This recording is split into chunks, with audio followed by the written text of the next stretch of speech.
Kaya kong pabagsakin ang kumpanya nila sa isang iglap at patirahin sila lahat sa lansangan. Nanlaki ang mga mata ni Clarice. Kaya mo yung gawin? Of course. Wala ka bang bilib sa asawa mo? Kian smirked before he started the engine. Nagtagis ang bagang ni Clarice. Then, help me, Kian. Are you sure? Kian suddenly stopped the car and stared to his wife. I want to avenge my mommy for all their oppression. Then do it. The very next day, come with me to the company. Sure, and I also want to see them all. So I want to be the one to face them before you completely bring them down. Determinadong saad ni Clarice. Kian smirked secretly. Go on, Clarice. Sa gagawin mong iyan ay walang ibang matutuwa kundi ako. Because I will also benefit from what you do to your own family. Kian said in her mind. The next day, isinama nga ni Kian si Clarice sa kumpanya ng mga agire. Pero hindi siya pumasok sa loob at sinabi niyang hihintayin na lang niya asawa sa sasakyan. Kaya pinasamahan na lang niya si Clarice kay Maury para sa dokumentong ipapakita nito sa sariling ama. The proof of payment na nabili na niya ang kumpanya ng mga agire. Noon pa man ay planado na ito ni Kian ngunit hinintay niya lang ang pagkakataon na ang sariling anak nito ang magpabagsak sa kumpanya ng sarili nitong ama. Kian hated the Aguirre's family. Kaya naman nang malaman niya na miyembro din si Clarice ng pamilyang kinamumuhian niya ay nakabuo siya ng isang plano.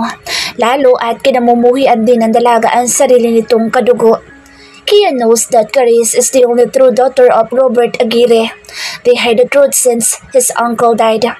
Ang Uncle Donato lang niya ang nakakaalam ng katotohanan kaya naman pinapatay ang uncle niya ng pamilya ng asawa ni Robert na si Amanda Aguirre. That's why all of his family hated them. Nang makita ni Robert ang sariling anak, ay nabigla ito. Clarice, anak. Ni Robert na halatang sabik na sabik sa anak na kinamuhian siya simula pagkabata pa lang nito. Robert, don't call me your daughter because I'm not your daughter. You abandoned me, remember? Punong-puno ng galit na saad ni Clarice. Nagulat si Robert sa inasal ng anak. Napansin niya rin na ibang-iba na ang kanyang anak kaysa noon na palaging gusto siya nitong makita. How dare you say that to my father? Paula suddenly entered the Robert office and slapped Clarice in her face. Nagulat si Maury sa nasaksihan pero hindi siya nakisali sa away ng magkapatid. How dare you slap me? Sinampal pabalik ni Clarice si Paula ng ubod ng lakas. Napahawak si Paula sa pisngi nito at matalim na tiningnan si Clarice. Ang kapal din naman ang mukha mo, babae ka. Lalapitan sana ni Paula si Clarice ngunit biglang sumigaw si Robert.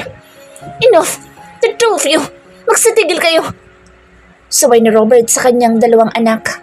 Tumayo si Robert ngunit napahawak sa dibdib nito nang makaramdam ng pagkirot. Daddy? Are you okay? Masakit na naman ba ang dibdib mo? Nag-aalalang tanong ni Paula at masama na naman na tinignan si Clarice. Why are you here, Clarice? Kung may kailangan kayo, sabihin mo na agad para makaalis ka na at para matigil ng gulo dito. Bakit hindi mo paalisan ang babaeng ito? Hindi ba't siya ang una ng gulo? How dare you? Robert, stop. Paula, sa maaari pa nitong sabihin. Clarice, please. Patawarin mo sana ako kung hindi ako naging mabuting ama sa iyo pero huwag ka sanang maging masama. I know that you and Kian are already married. Huwag ka sana maging sunod-sunuran at magpagamit sa kanya. What? The shameless woman was wife of Kian? Oh no, hindi ako makapapayag. Paula, please, stop. You can leave now. But Dad, she protested stubbornly while stomping her feet. Paula, leave us now, okay? I need to talk to my daughter alone. And also you, Miss Maury. But, magsasalita pa sana si Maury ngunit umiling si Clarice at sinanyasan siya na lumabas muna. Tumango naman agad si Maury ngunit paglabas nito ay dumiretso agad sa kotse ni Kian. Where is Clarice? Tanong agad ni Kian. Naiwan siya sa loob ngayon at kausap na ng daddy niya. What? Bakit mo pinayagan? Wika ni Kian sa malakas na boses at agad na lumabas sa kotse nito. Nagmamadali siyang sumakay sa elevator at pinindot agad ang floor na papunta sa president's office. Not now, Robert, he said while clenching his fist. Kada floor ay may sumasakay kaya pahinto-hinto ang elevator na nasakyan ni Kian. Kada makikita siya ng mga employee ng Aguirre's company ay punong-puno ito ng pagtataka sa muka. Who is the competitor of Aguirre's company here? Sana isang empleyado ngunit hindi pinansin iyon ni Kian dahil ang nasa isip niya ay ang maaaring sabihin ni Robert sa anak nito. Nang makarating sa mismong floor, pagkabukas ng elevator ay mabilis na lumabas si Kian at halos takbuhin ang opisina ni Robert kung nasaan si Clarice. He didn't knock on the door. Pagkahawak niya sa handle nito ay binuksan niya ng dahan-dahan at doon na niya narinig ang huling mga sinabi ni Robert sa anak. Ngayong alam mo na totoo. Don't trust him, Clarice. I know him. He's a very dangerous man. Leave him immediately. Gagamitin ka lang niya. I don't believe you, Clarice said to her own father. Now that I've told you everything, anak, it's up to you whether you believe me or not. Seryosong saad ni Robert sa anak. I'm leaving, ani Clarice habang mahigpit ang pagkakahawak sa envelope na hawak niya. Tumayo na si Clarice at tumalikod na sa ama. Malungkot naman na napabuntong hininga si Robert. Ito ang tatandaan mo. Bukas ang tahanan ko para sa iyo, anak. Sana'y mapatawad mo ako at makalimutan mo na lahat na nangyari. Pahabol na sabi pa ni Robert. Bigla namang napahinto si Clarice sa paghakbang at hindi niya inaasahang tutulo ang kanyang luha. Nang makita ni Kian na tumayo na si Clarice ay nagtago siya sa hallway. At nang makita niyang nakalabas na si Clarice ay saka lang siya lumabas sa pinagtataguan niya at siya naman ang pumasok sa opisina ni Robert Aguirre. What are you doing here, Mr. Berlin? Robert asked. Umupo muna si Kian sa sofa. Kumuha na isang magazine at binuklat iyon saka dumikwaatro bago sinagot si Robert. What did you say to Clarice? The whole truth. All of your bad doings and all of your plans for her. Alam kong ginagamit mo lang ang anak ko, Kian. Leave her alone. Wala siyang kinalaman sa lahat na nangyari noon. Wika ni Robert sa mataas na tono. Really? After you abandoned her, then now you're suddenly concerned with her? Kian smirked. Hindi ko siya inabandona. Napatayo na si Robert at matapang na hinarap si Kian. Nagtagisan sila ng tingin at wala ni isa ang nais na magpatalo. Well, that's what she knows. How you and her mommy left them and how you abandoned them. You even let your wife and your fake daughter insult them. Wala kang alam, kaya huwag kang magrunong-runungan. Huwag ka rin magmalinis, Kian. Ito ang tatandaan mo. Hindi mo magagamit ang anak ko laban sa akin dahil kukunin ko siya sa'yo. Dahil hindi siya nababagay sa taong katulad mo. Then try it. Tingnan natin kung maniniwala siya sa lahat ng sinabi mo. Kalmadong saad ni Kian. Itinupi na ang magazine. Tumayo na at tuluyan na lumabas sa opisina ni Robert. Napakuyom ang kamao ni Robert. Ito na nga ba ay kinatatakot niya kaya ayaw niyang ipaalam sa madla na anak niya si Clarice dahil natitiyak niyang gagamitin lang ito ng mga kalaban niya sa negosyo. Alam niyang hindi lang ang pagkamatay ng uncle nito ang pilit na ipinaghihigante ng binata, kundi pati na rin ang pagkakuha niya ng kumpanya ng daddy nito. Pero hindi niya mapapayagan na gamitin ito ang kanyang anak, ang kanyang inosenteng anak. Pagbalik ni Kian sa sasakyan ay tahimik lang si Clarice. Hawak pa rin itong envelope na dapat ay ipapakita sa sariling ama. Nakatunayan na hindi na ito ang may-ari ng kumpanyang pinamamahalaan nito. Why didn't you show him that? I can't, Kian. Why? I thought you wanted to take revenge on him. Oo, pero then do it. Show that to him. Lalong napakuyom ang kamay ni Clarice. The way na pagbabago ng attitude ni Kian sa kanya at pagpupursige ay para bang gusto na niyang maniwala sa daddy niya. His daddy said na ginagamit lang siya ni Kian sa paghihigante nito. Na pagkatapos siyang gamitin ay iwanan din siya nito. Not now. Umuwi na tayo. Bakit? Bakit bigla yata nagbago ang desisyon mo? May sinabi ba siya sa'yo para magkaganyan ka? Nothing. Dito ay napakuyom na ang kamay ni Kian dahil alam niyang hindi na nagsasabi si Clarice sa kanya ng totoo. Clarice, I only do this for your own good. Gusto kong ipakita mo sa kanila na hindi kanila pwedeng apihin at tapak-tapakan. I know, but give me some time. Okay, that's up to you now. Let's go home. Pagsuko ni Kian. Pagkarating nila sa bahay ay umakyat na agad si Clarice sa kanilang kwarto. Hindi sumunod sa kanya si Kian kaya naman naisipan niyang basahin ang mga dokumentong nakalagay sa envelope. Sinabi na ni Kian kung anong nilalaman noon ngunit gusto pa rin niyang mabasa ng kanyang dalawang mata. Nanlaki ang mga mata niya na makitang si Paula ang nakapirma. Ibig sabihin ay si Paula ang nagbenta ng kumpanya ng daddy niya. Pero paanong nangyari iyon? Napatayo siyang bigla at tinawagan si Paula. When the call connected ay nagsalita agad si Paula. What do you need? Mag-usap tayo. Sino ka para kausapin ko? I hold in my hands the proof that you sold daddy's company at a low price. Now, if you still don't want to talk to me, I'll go straight to daddy. Wait. Magkita tayo sa restaurant kung saan tayo nagkita kanina. Okay, wait me there. Ani Clarice. And one more thing. Bring that document. Pahabol pa ni Paula. Tumayo agad si Clarice at palabas na sana siya ng kwarto ngunit pagbukas niya ay bumungad agad sa kanya si Kian. Where are you going? I need to see Paula. Why? Ani Kian na hindi pa rin umaalis sa pintuan. Nabasa ko ng dokumento at nalaman kong siya ang nagbenta ng kumpanya ni Daddy. And so? Kian, hindi ka makikipagkita sa kanya. Pumasok si Kian at isinarado ang pintuan. Pero Kian, I said no! Sigaw ni Kian. Agad na napapikit si Clarice dahil sa takot. Kian, makikipagkita ka? Para ano? Para alamin ang totoo kung paano ko nakuha ang kumpanya ng daddy mo sa mababang halaga? Sa isang iglap, ikakampi ka na agad nila, ha? Clarice? Natigilan si Clarice at napatitig sa galit na aura ng asawa. Sinabi mo na rin ba agad kay Paula na hawak mo na ang dokumentong yan? Oo. Tom, Clarice, hindi ka ba nag-iisip? Hindi mo kilala sa Paula at lalong hindi mo alam ang kayang gawin sa'yo na mag-inang iyon kung makikipagkita ka. Ganyan ka ba talaga? Kahit kaaway may pagkakatiwalaan mo agad sa isang iglap? Bakit? Dahil na-brainwash ka ng daddy mo, ha? Bigla namang napaisip si Clarice sa sinabi ni Kian.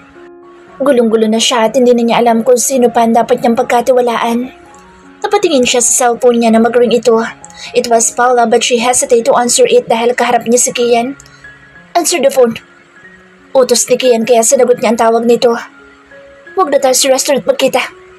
Doon na lang sa office ni Daddy. Ani Paula. I'm sorry Paula.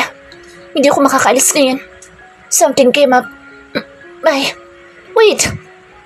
Gilalas pa ni Paula ngunit pinutol na niya ang tawag. Napaupo si Clarice sa edge ng kanilang kama at lihim na napahaplos sa baby bump niya. Mahal ako ni Kian. I can feel it. Lumapit si Kian kay Clarice. Hindi ko alam kung ano eksaktong napag-usapan niyo ng daddy mo pero sana ay huwag mo kong pagdududahan dahil nasasaktan ako. Clarice felt guilty. I'm not. Pero paano nga ba naibenta sa'yo ni Paula ng ganoon kababang halaga ang kumpanya ni daddy? Napabuntong hininga si Kian. Mahilig sa kasino si Paula. Ilang araw ko siyang pinamanmanan at pinasundan kay Mori. At nang matalo siya ng milyones, ay nagkaroon ng pagkakataon si Mori na manipulahin siya. Nung unay sinanla niya lang iyan pero dahil mas lumaki pa ang talo niya, kalaunay ibinanta na niya. Pero sinabi niya rin na ibabalik niya ang perang ipinahiram sa kanya ni Mori. That's why pinagawa ko si Mori ng kasulatan at yan ang pinirmahan niya. Pagkukwento ni Kian, ngunit kahit ganoon ay sinadya pa rin ni Kian na mapabalik sa kanya ang kumpanyang dati nang sa kanila. Now I know. That's why I felt bad for Daddy. Clarice said. So, you're on his side now? Hindi nakaibig si Clarice. Nung nakaraan lang ay galit na galit siya sa daddy niya pero nang makausap niya ito at sabihin ang totoong hindi siya nito inabando na at pinoprotektahan lang siya nito ay para bang sa isang iglap ay nagbago agad ang lahat. Are you mad at me now? Umiling si Kian. Of course not. You are my wife now and soon to be mother of my child. So bakit ang magagalit sa'yo? I'm really sorry for shouting you earlier pero sana bago ka gumawa ng kahit na anong hakbang ay ipapaalam mo muna sa akin. But Clarice became more and more confused right now. Kinagabihan ay mahimbing na ang tulog ni Kian ngunit si Clarice ay hindi pa rin mapakali. Alam niyang sinabi na sa kanya ni Kian ang dahilan ng pagkabenta sa kanya ng kumpanya pero nais pa rin niyang makausap si Paula. Kinuha niya ang cellphone niya sa drawer at nagsend ng text message kay Paula. Let's meet. I want to know the truth from you before I show it to Daddy. Message sent. Wala pa isang segundo ay nag-reply na agad sa kanya si Paula. nakauwi na si Daddy. Gusto mo bang dito na lang tayo sa bahay mag-usap? Okay. Message sent. Nagmamadaling kumilos si Clarice. Hindi na siya nagpalit ng damit pantulog at nagsuot na lang siya ng jacket. Dahan-dahan niyang binuksan ang pintuan at agad na lumabas ng kanilang kwarto. Tahimik na rin sa loob ng mansyon. Wala ka ng ingay na maririnig. Kaya naman, ingat na ingat siya sa kanyang bawat hakbang. Nang makalabas na siya ng gate ay pinigilan pa siya ng guard. Ma'am Clarice, saan po ang punta niyo? This oras na po ng gabi. Ha? I'm craving for shawarma. Ayoko istorbohin si Kian dahil pagod na pagod. Ganun po ba? Bakit hindi na lang kayo magpahatid sa driver? Wag na. Tulog na sila. Ayoko makastorbo dahil kaya ko naman. Itawag mo na lang ako ng taxi, okay? Sigurado po kayo, ma'am? Oo. I need a taxi now. Mahirap na lumipas ang cravings ko. Sige ka, kapag hindi ko nakain yun, makaka-apekto pa sa baby ko. At isusumbong kita kay Kian. Naku, wag naman po, Ma'am Clarice. Sige po, ikukuha ko na po kayo ng taxi. Tatawag lang ako sa gate number 2. He handed the telephone at sinabing need nga niya ng taxi dito sa main gate. Ilang minuto lang ay may dumating na ng taxi. Nagpasalamat lang siya sa guard at nagmamadaling sumakay na siya. Sinabi niya sa taxi driver ang address at umalis din sila kaagad. At dahil walang traffic ay mabilis lang na nakarating si Clarice sa harapan ng Aguirre's residence. It's been a year simula nang huli niya itong nakita. Kinuha niya ang kanyang phone sa bag at tinawagan si Paula. Ngunit hindi pa nito nasasagot ang tawag ay nagulat na lang si Clarice nang may biglang humintong van na itim sa tapat niya. Lumabas ang ilang kalalakihan, hinawakan siya sa magkabilang braso.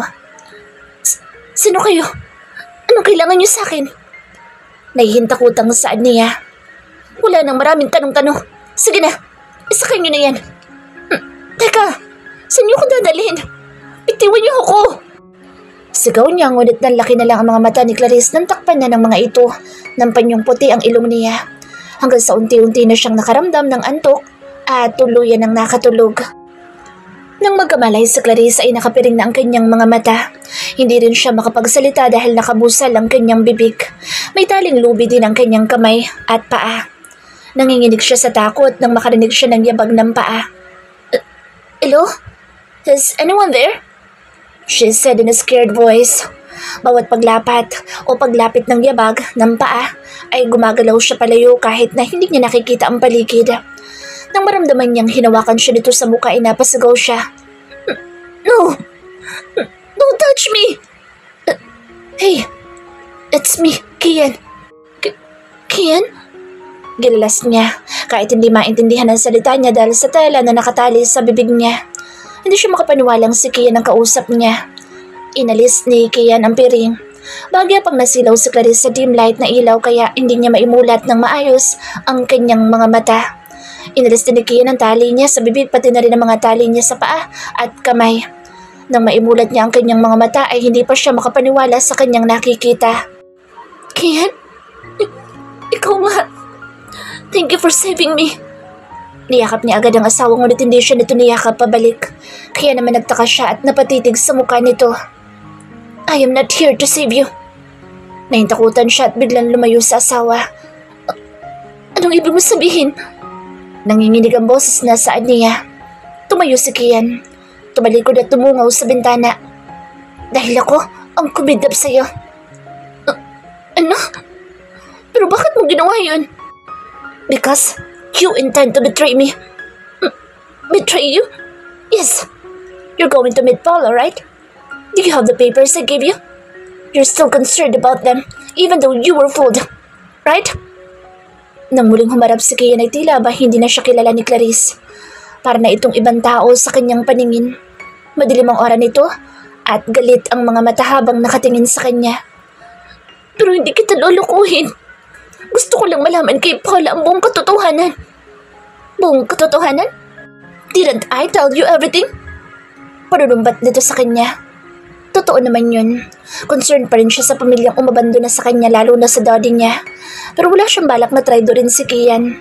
At hindi niya magagawa yun sa asawa dahil mahal niya ito. Ngunit na-misinterpret yata siya ng asawa kaya nagalit ito sa kanya. Sorry Kian. Hindi ko gustong gawin yun sa'yo. Maniwala ka sa akin. Hahawakan sana niya ito ngunit lumayo ito sa kanya. Hindi siya gaanong makatayo dahil nangihina na siya. Nakalimutan din yata ni Kian na nagdadalang tao siya. Alam kong hindi mo ako mahal, Clarice. Dahil ang lahat na nangyari sa atin ay sapilitan lang. You even betray me for your own so-called family. Kahit na ginawa ko na lahat para sa'yo. Don't worry. After you give birth to my child, ay ibibigay ko ng kalayaan mo. Clarice's eyes became sharp nang marinig niya ang sinabi ni Kian sa kanya. Anong ibig mo sabihin? Ngayon na, mas lalong nakaramdam ng takot si Clarice kay Kian. That child is mine, kaya kukunin ko siya sa'yo. He said coldly. No, that won't happen. Makukuha mo lang ang anak ko kapag patay na ako. Really? Do you really think na may magagawa ka over me? Kian laughed. Lumapit siya kay Clarice at hinawakan ang baba nito.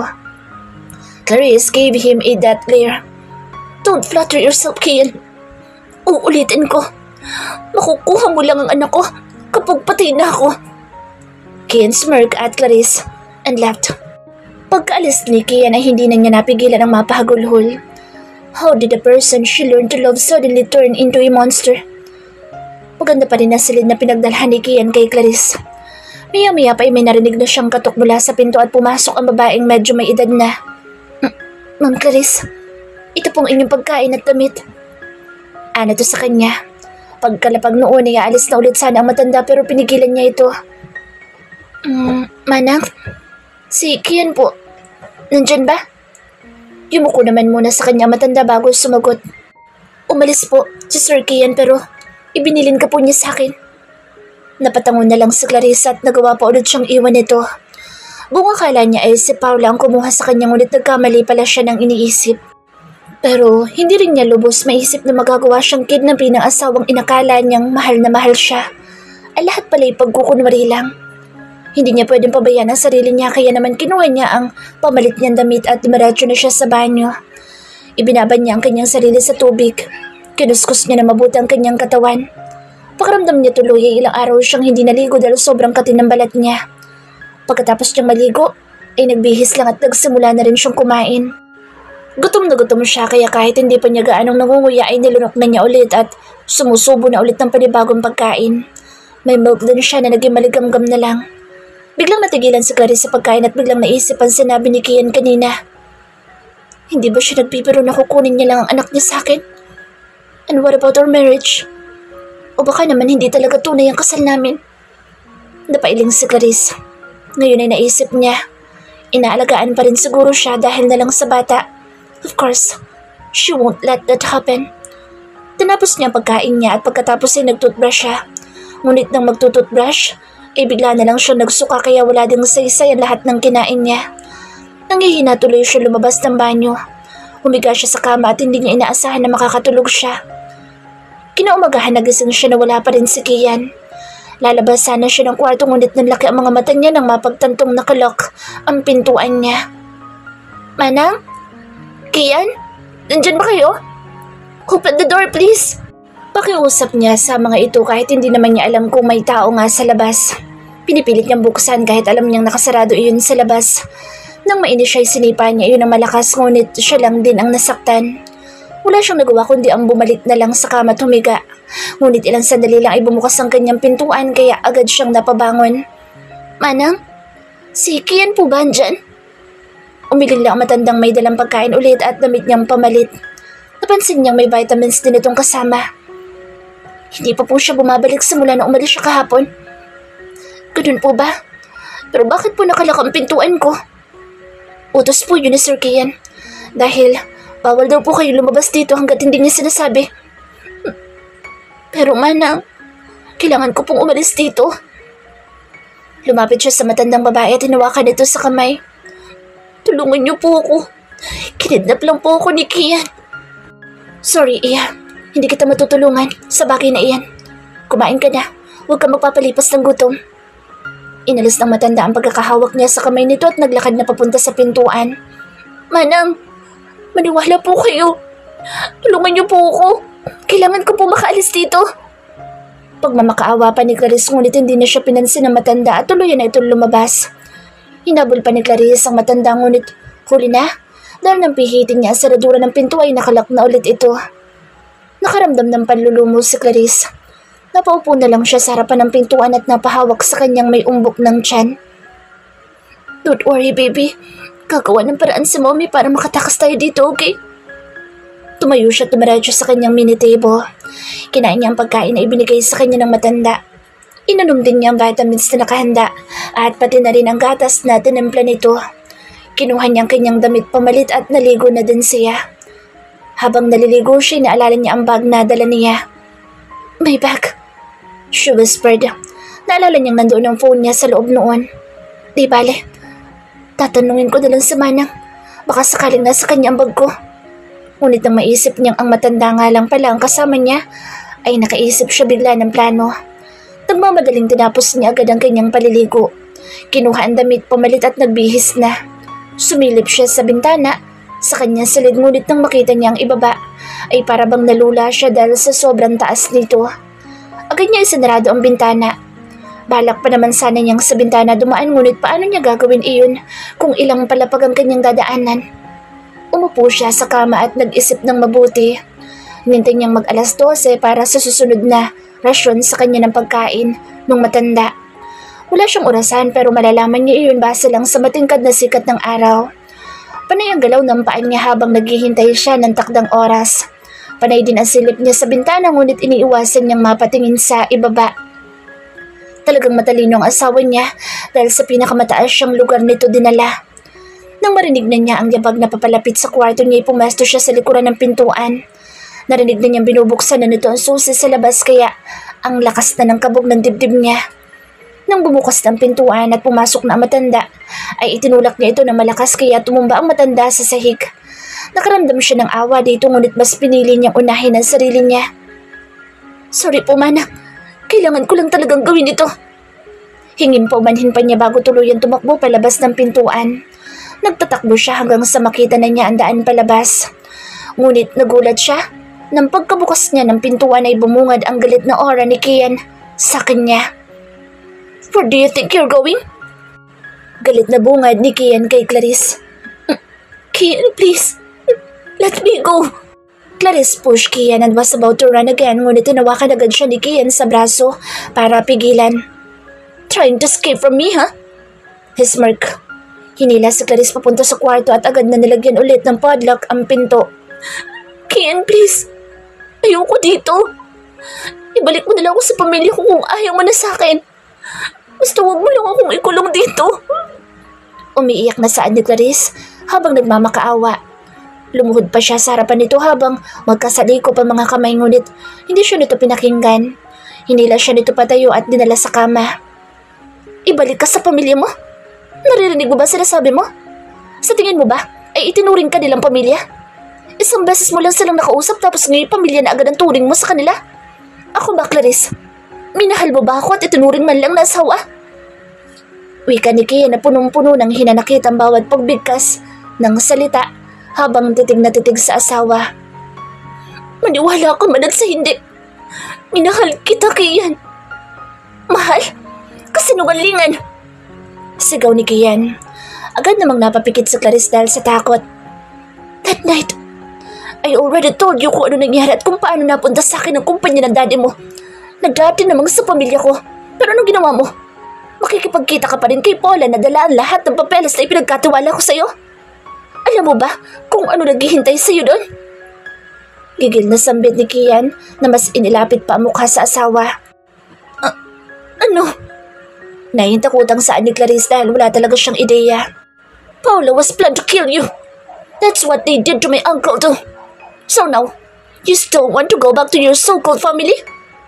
Ikaw na rin nagsabi, di ba? Na inabandro ka nila at iniwan tapos ngayon ano? Kakalimutan mo lahat ng ginawa ko para sa'yo? Tapos sasabihin mong minahal mo ko? Pero totoo yun, Kian. Natutunan na rin kitang liar. Kian, please. Maniwala ka naman sa akin. Maniwala. Gustuhin ko man pero bakit parang ang hirap, Clarice? Bakas na bakas ang lungkot ni Kian sa mga mata nito. Nasasaktan din si Clarice. Alam niyang sa ilang buwan na pagpaparamdam ni Kian ng pagmamahal sa kanya ay bibihira niya lang iyon na susuklian. Kaya naman mula sa pagkakaupo sa kama, dahan-dahan siyang tumayo. Sinapo ang mukha ng asawa at nanitigan nito sa mga mata. Tingnan mo ako sa aking mga mata, Kian. Nangungusap na saan niya dito. Kian was about to look away, ngunit pilit na pinaharap ulit ni Clarice ang mukha nito at unti-unting inilapat ang kanyang labi sa labi nito. Baka sakaling mawala ang galit nito sa kanya, kung sakaling maramdaman nito ang pagmamahal niya. Hindi gumagalaw si Kian at pilit na pinaglalabanan ang temptasyong ibinibigay ni Clarice sa kanya. Ngunit nang mas pinalalim ni Clarice ang halik nila at humawak na ito sa batok niya ay hindi na rin napaglabanan ni Kian ang nararamdaman niya. Gumanti na siya ng halik dito at inihiga na ito ng dahan-dahan sa kama. Lihim na nakaramdam ng saya si Clarice dahil ramdam niyang hindi pa rin pala sukdulan ang galit nito sa kanya.